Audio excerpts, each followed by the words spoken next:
तो इस सिमुलेशन में हमारे पास एक 50 केजी मास का ऑब्जेक्ट है और यहाँ पे हम इस पे लगने वाले फोर्स को देखेंगे और स्पीड कितनी कितनी होने वाली है और अ, उसकी उसके एक्सेलरेशन को देखेंगे।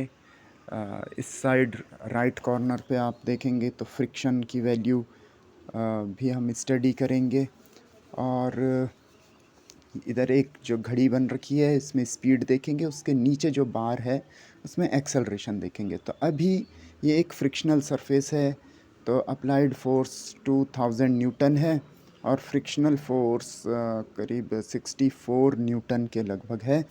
तो अब अगर हम फ्रिक्शन कम कर देते हैं तो एक्सेलरेशन काफ़ी बढ़ता है, उस वजह से स्पीड बढ़ती है। वैसे ज़्यादा प्रिसाइसली हम उसे वेलोसिटी कहें तो ज़्यादा बेटर होगा।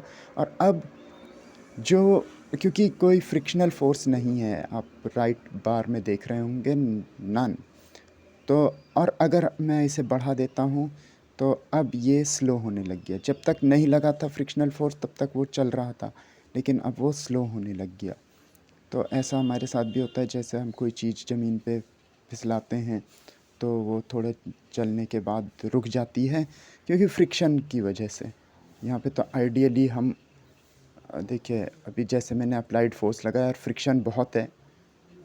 फ्रिक्शन है, रेड एरो से फ्रिक्शन दिख रहा है, ऑरेंज एरो से अप्लाइड फोर्स दिख रहा है और ग्रीन एरो रिजल्टेंट फोर्स बता रहा है। अब हमने अप्लाइड फोर्स रिमूव कर दिया तो जो बचा है वो सिर्फ फ्रिक्शनल फोर्स है और उसी फ्रिक्शनल फोर्स की वजह से ये जो ब्लॉक है ये स्लो डाउन होता जा रहा है और लास्ट में रुक गया। ओके, तो अब हम अप्लाइड फोर्स लगाते हैं। देखिए फिर से तो ऑरेंज कलर का एरो ज़्यादा है, वो अप्लाइड फोर्स को दिखा रहा है और यहाँ पे एक्सेलरेशन देखिए कितना तेज़ी से बढ़ जाता है। तो फोर्स ज़्यादा लगेगा तो एक्सेलरेशन उतना ही ज़्यादा होगा, तो स्पीड में चेंज उतना ही ज़्यादा होगी, यानी उतनी तेज़ी से स्पीड भी इंक्रीज़ हो रही होगी।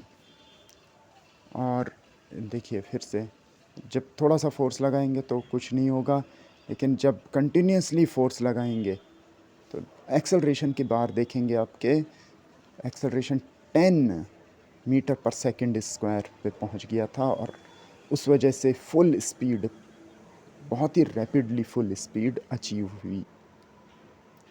और जो फोर्स लगा है उस वजह से ये कंटिन्यूसली चलता जा रहा है, चलता जा रहा है, चलता जा रहा है। ये तब तक चलता रहेगा जब तक इस पे अपोजिट फोर्स ना लगे। जैसे मैंने अब ये फ्रिक्शनल फोर्स अप्लाई कर दिया है और फ्रिक्शन की वजह से ये देखिए हाई फ्रिक्शन मैंने लगा दिया है, इस वजह से ये जल्दी ही स्टॉप हो जाता है, रुक जाता है।